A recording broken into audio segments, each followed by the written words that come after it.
Welcome to the series on the hidden parts of healing.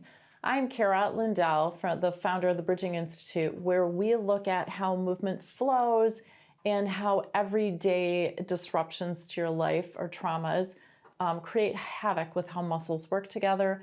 And we have a process, bridging, to connect that back together.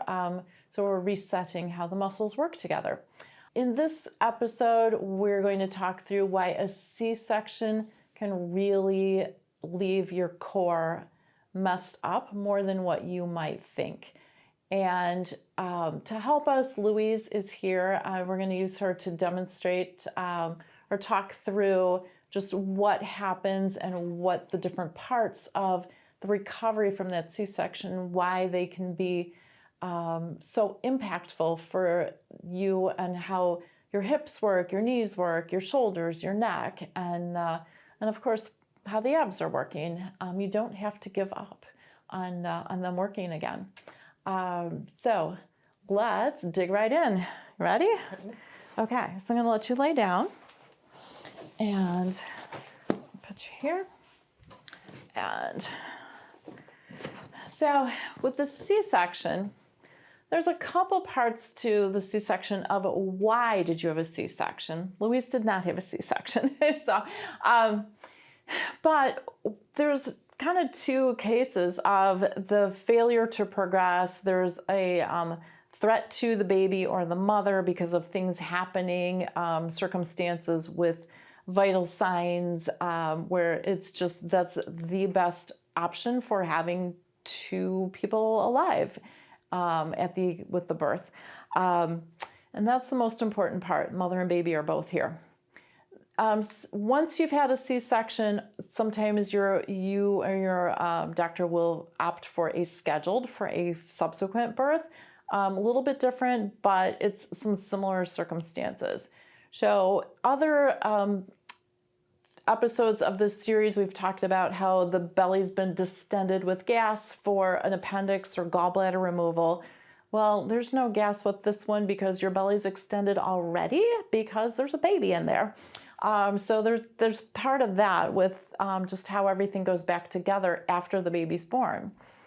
But what happens with the C-section is kind of a couple parts of why it's impacting you. One is where the scar, the incision is located. It's very low, right next above the pubis bone that goes across at the base of your pelvis.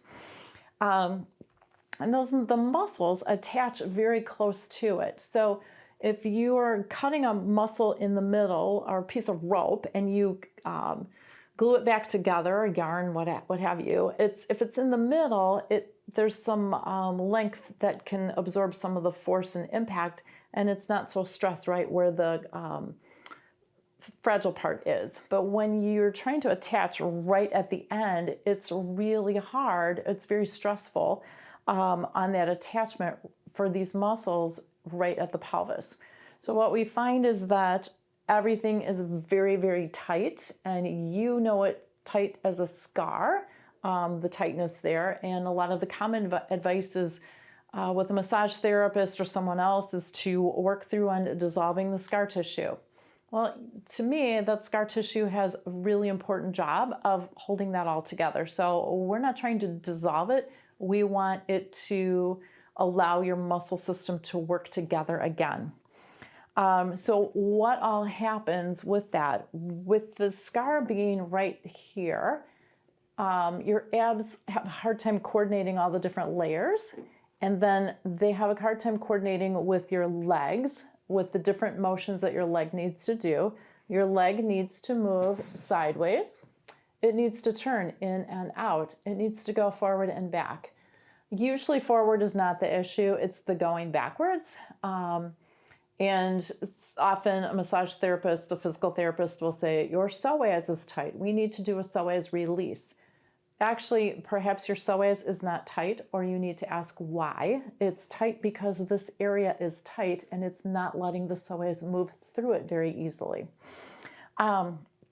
Another part of why you can have some core issues is often we'll find that the pelvis is turned to one side and you're off center, because when they start sewing up that incision, one side is tighter than the other. It's generally the side they start on.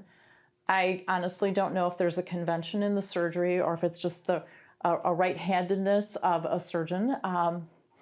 But often the right side is what we find being the tight side, and often it just needs more support for the muscles to relax and then start to be able to work together again.